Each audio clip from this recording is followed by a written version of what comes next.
It's my news wrap.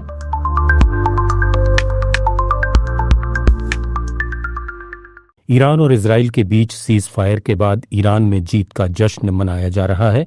Beirut में Khamenei के आगे ट्रंप को घुटनों पर बैठे दिखाते हुए पोस्टर लगा दिया गया है।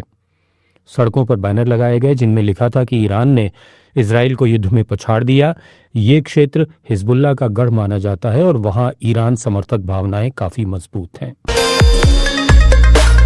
वायुसेना के ग्रुप कैप्टन लखनऊ के रहने वाले शुभांशु शुक्ला की अंतरिक्ष उड़ान पर लखनऊ में उनके माता पिता भावुक हो गए और उनकी आंखों से आंसू निकल पड़े।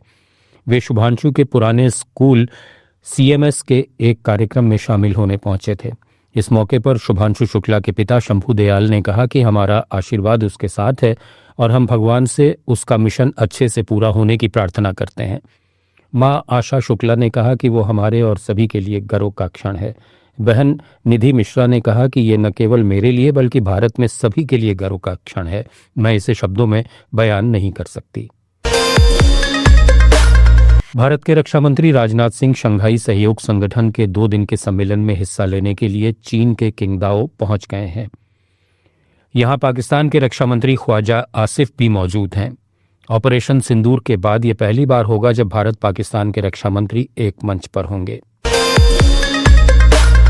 रक्षा मंत्रालय ने आतंकवाद के खिलाफ अभियानों में भारतीय सेना की मजबूती के लिए इमरजेंसी परचेज सिस्टम में करीब 1982 करोड़ रुपए के कमांड ड्रोन डिटेक्शन और interdiction system, light weight radar, बहुत कम दूरी के लॉन्चर और मिसाइल, दूर से संचालित हवाई वाहन, वर्टिकल टेक ऑफ और लैंडिंग सिस्टम सहित loitering munition, drone, bullet proof jacket, ballistic helmet, भारी और मध्यम लड़ाकू वाहन खरीदने की मंजूरी दी है।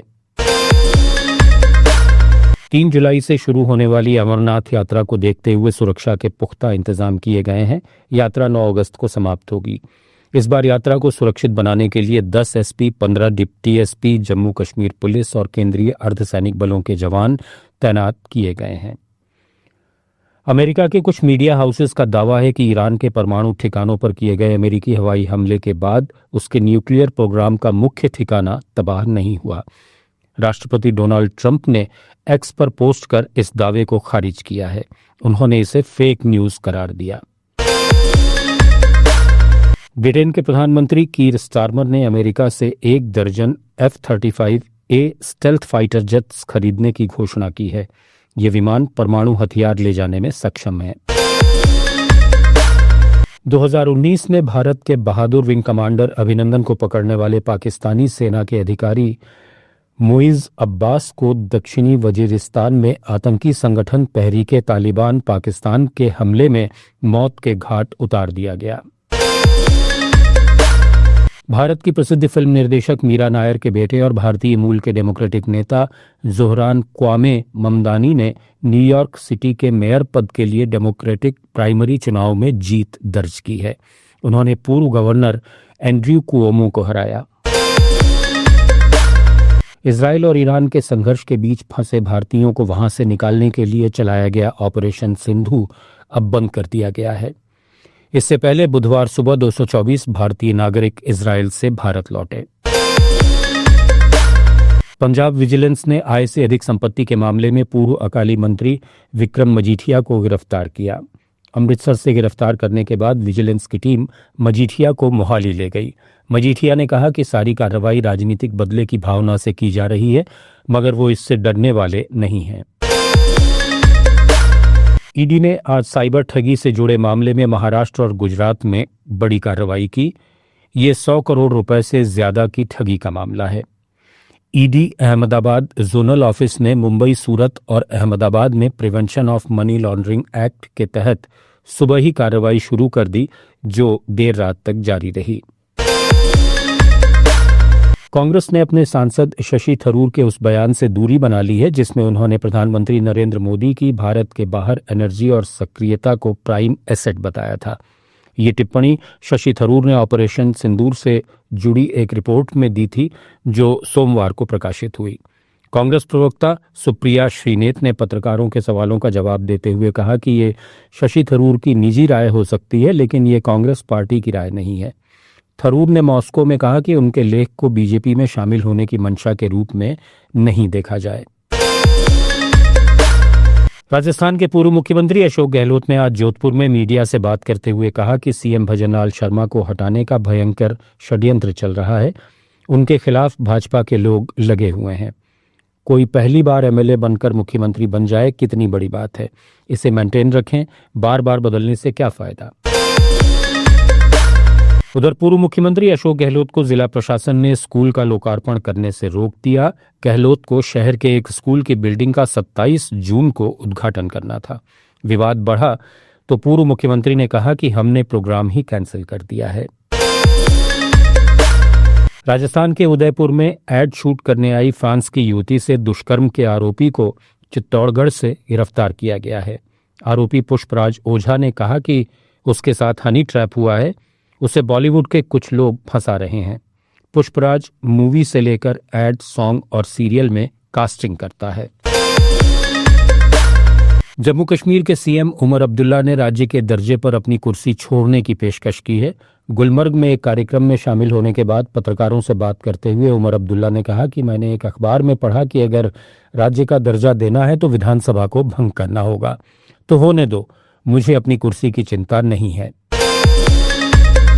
हिमाचल प्रदेश के मुख्यमंत्री सुखविंदर सिंह सुक्खू आज हरियाणा और पंजाब पर जमकर भड़के। उन्होंने कहा कि हिमाचल प्रदेश के 4000 करोड़ रुपए के एरियर पर भाखड़ा ब्यास मैनेजमेंट बोर्ड कुंडली मारकर बैठा है। सुप्रीम कोर्ट के आदेशों के 14 साल बाद भी हिमाचल को एरियर नहीं दिया जा रहा। कभी पंजाब तो कभी हरियाणा अड़ंगे डाल देता है। जब तक बीबीएमबी का एरियर नहीं देते तब तक राज्य सरकार किशाऊ बांध परियोजना पर आगे नहीं बढ़ेगी। महाराष्ट्र सरकार ने 805 किलोमीटर लंबे शक्तिपीठ एक्सप्रेसवे को मंजूरी दे दी है। इसकी लागत 20,000 करोड़ रुपए से ज्यादा होगी। इस एक्सप्रेसवे से नागपुर टू गोवा सिर्फ 8 घंटे का सफर रह जाएगा। असम के मुख्यमंत्री हेमंता बिस्वा शर्मा ने गुवाहाटी में एक प्रेस कॉन्फ्रेंस में कहा कि मंदिरों के पास गोमांस फेंकने की घटनाएं बंद होनी चाहिए, नहीं तो लोग सूअर का मांस मस्जिदों के पास रख सकते हैं। इस बयान की विपक्षी दलों एआईयूडीएफ और कांग्रेस ने तीखी आलोचना की है। यूपी के मुख्यमंत्री योगी आदित्यनाथ ने कहा है कि गंगा एक्सप्रेसवे को गाजीपुर में पूर्वांचल एक्सप्रेसवे से जोड़ा जाएगा। ये योजना जल्द ही मूर्त रूप लेगी। उन्होंने अफसरों को योजनाओं के कार्य की गुणवत्ता हर स्तर पर सुनिश्चित करने के निर्देश दिए। उत्तर प्रदेश के डीजीपी राजीव कृष्ण ने कानून तोड़ने वालों के खिलाफ किसी भी प्रकार की सहानुभूति नहीं बरतने की बात कही है। उन्होंने कहा कि महिलाओं की सुरक्षा और सशक्तिकरण को विशेष प्राथमिकता देने की जरूरत है। पुलिसकर्मी महिलाओं के साथ संवेदनशीलता, सम्मान और सुरक्षा की भावना से काम करें। राजस्थान के जयपुर में नेशनल हाईवे 48 पर एक केमिकल टैंकर में आग लग गई। हादसे में टैंकर ड्राइवर जिंदा जल गया। आग फैलने के डर से टैंकर के करीब चल रही गाड़ियों के ड्राइवर मौके से गाड़ी छोड़कर भाग छूटे।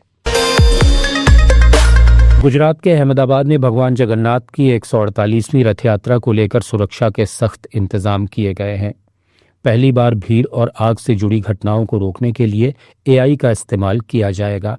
यात्रा जमालपुर के मंदिर से निकलती है और करीब 16 किलोमीटर लंबी होती है। तो न्यूज रैप में फिलहाल इतना ही। बने रहिए लेट्स माइक के साथ। It's time for news. It's time for more than radio.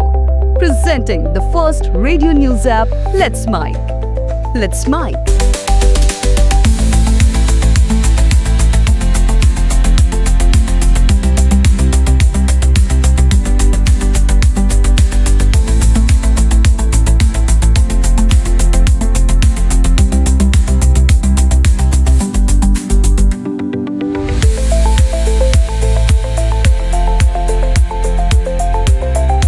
Let's Mic is not just a revolutionary idea. Download the app now from Play Store. Available both on Android and iOS mobile phones.